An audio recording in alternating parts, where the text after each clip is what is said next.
Okay, today I'm going to talk about secure and insecure personalities. You can, there's a lot of negative conditioning. There's all this stuff around us that tells us we should work hard and we should suffer, and life is just supposed to be painful, and we have to earn the approval of the cool kids and the hot girls in class. This we have to be graded for our performance. This conditioning exists in high school and a little bit in college, and it exists in the workforce and society as a whole. There's a lot of it in America and not as much in some other countries, maybe like India or I want to say Bali, but that is not it. There's some happy country. Anyway, um, there's all this negative conditioning that tells us to have this, that actually it's supposed to make us stronger. It tells us to work harder, and people are still telling me every day to work harder, work harder.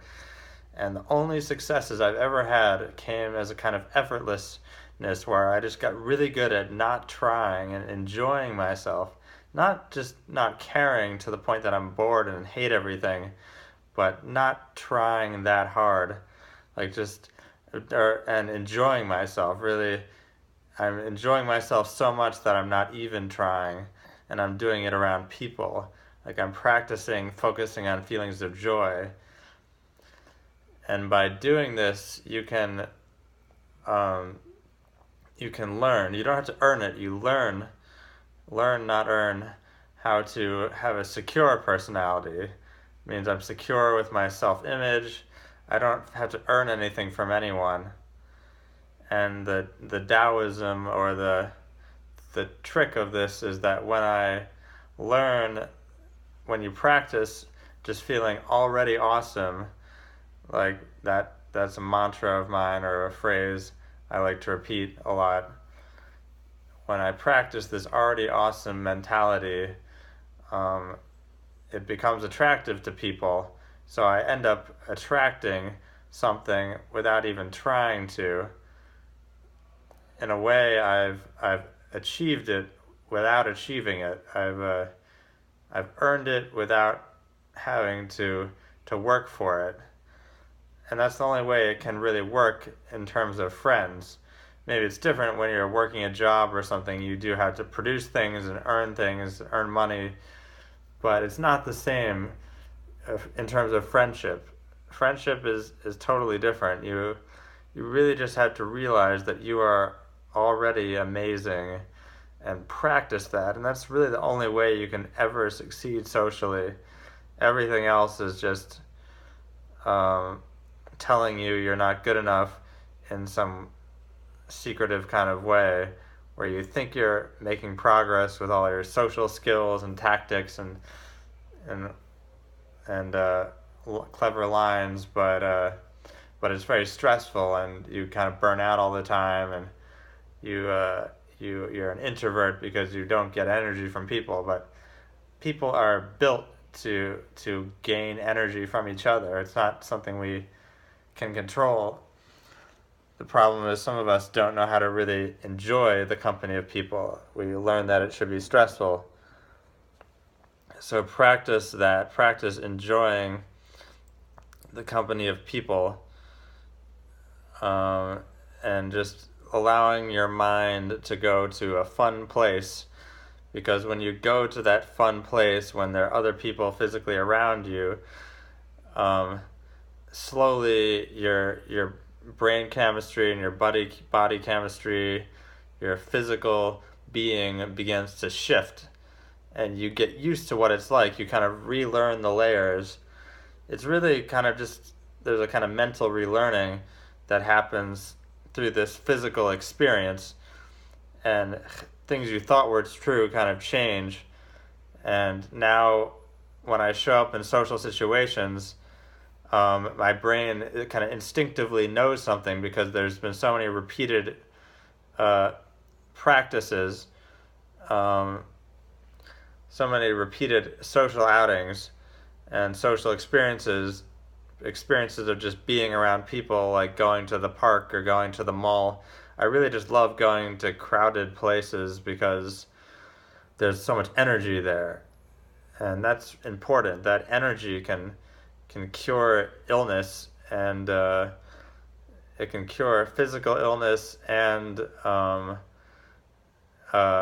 it's like psychological confusion, or brain damage, even because of neuroplasticity. Like certain healing environments can increase the brain's ability to heal, that it already has this ability. The ability to heal disability. I'm worried about talking too loud because someone got mad last time. So practice focusing on positive emotions when you're physically in the company of other people, and slowly your brain chemistry changes and you begin to produce more of this positive energy, this vita or biophotons, light energy. I like to call it deep vital energy. It's energy of the heart, energy of the body and the skin. When you focus on positive things, like focus on the image of an idol, someone who's really attractive to you. Like for me, it's the anime character Haruhi, or might be like Lindsay Sterling, or just someone you think is cool, and just focus on their image, or the Dalai Lama, and that channels positive energy into your being, or rather, it kind of relaxes you, and it opens up the passageway for energy to come. There's already energy hitting you, but if you're stressed, you don't fully receive it. You don't notice it's there as much.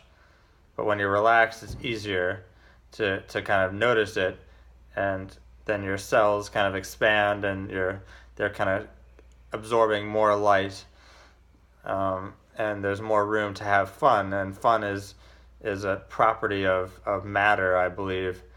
The playtivity, or the physics of play. The body wants to be at play, people want to be at play, and objects want to be at play.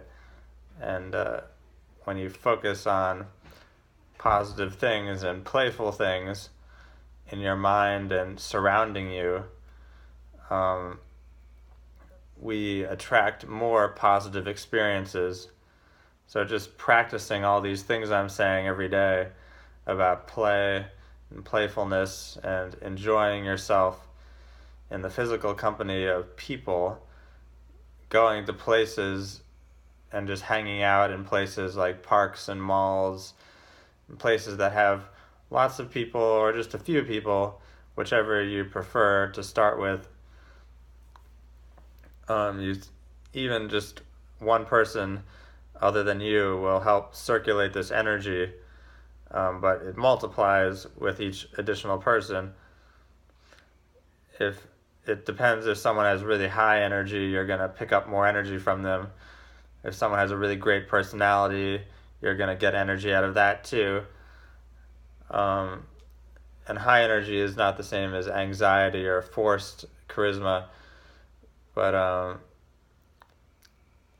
everyone knows what it's like to have a friend who just has, or a person who has a really kind of good energy, and so you'll get more energy out of people that you know are people who have good energy. But even just an average person possesses a certain amount of energy, and that's why you can just go anywhere that has people and come back feeling better. It's a little subtle, and it took me years just to notice it. It's surprising that I never did notice it. But just being around people, there's a kind of energetic benefit. Part of the reason I didn't notice was I always wanted to be a self-made man, like a lone wolf. I wanted to achieve something. That's the negative conditioning. I wanted to accomplish success on my own. It's elusive because we call it productivity, yet in a way it's negative because we are always trying to become something more, yet we spend so much time self-improving in this self-improvement culture that we actually are going backwards. We are teaching ourselves that we are not already awesome, and our cells never fully get the chance to soak up all the energy that's already circulating around us. And we don't think we deserve to just go somewhere like a festival or a party where we can just feel great and awesome like we know we do deep down. That's why I really love to go to parties and not drink alcohol, because you associate the alcohol with the positive experience, but really if you just go to a party and have fun and lower your inhibitions normally by just not caring as much what people think about you, you get that same experience of just feeling high on life, feeling connected to people. You just have to be silly. Alcohol makes us be silly, but really we're just looking to play and have fun. So you can be silly without having to be on drugs. And that's what play is, and that's why play matters. Play is part of positivity. You hear a lot about positivity, but what the kind of the positivity religion leaves out is the power of play. Because play makes people connected. It's kind of what we secretly want, or we non-secretly want, what we don't know we want sometimes. Sometimes we seek play out of one particular video game or one hobby, but I find that I feel good when I get a variety of different types of activities or play. That's why I call it play, because, or I like the word play, because it promotes variety. It's about, like, oh, somebody wants to play some card game I never heard of, and I'm down with that, because that is play. Someone wants to just play catch or play Cards Against Humanity, or have a hide and seek, or have just some conversation. Play, I love conversation and play together, because I can choose from all the thousands and millions of words I have in my brain, and put play, I can inject play into the conversation. You can have conversation with any person at any time. Well, not exactly, but like a lot of the time you can start a conversation, and I used to be all logical about it and mathematical, looking for when I should use the right words, but really you can be very silly in conversation, and you can change topics quite a lot, like quite spontaneously. So I like play in conversation because it allows you to play as a governing principle of conversation. That sounds like an oxymoron, but like, yeah, it's like it's letting chaos direct the conversation in a way, or fun really, and a bit of chaos. When you don't know where the fun wants to go, you have a little chaos in there. You just choose something at random, and you talk about anime, and then you switch to music, and you switch to art, and you got to put the joy in there. You go where the joy wants to go, and the fun wants to go, and you do it for you, and that actually helps you feel positive, and that positive feeling draws the other person in, and then you have a balance of listening to them and listening to their positive experiences, and drawing out what their talents are, and yeah, it's just about cultivating that positive energy, and that's how you kind of recondition a secure personality to the point where it just becomes instinctive, like all the little tricks and things, the ways to inject more play and fun into your life and into your being just become increasingly instinctive, and your brain starts storing more and more of them, and pretty soon your brain is firing faster and working better, because you're just so used to playing, and you're charged on more energy from all the kind of social events you've been to, where you can just turn your home into a social event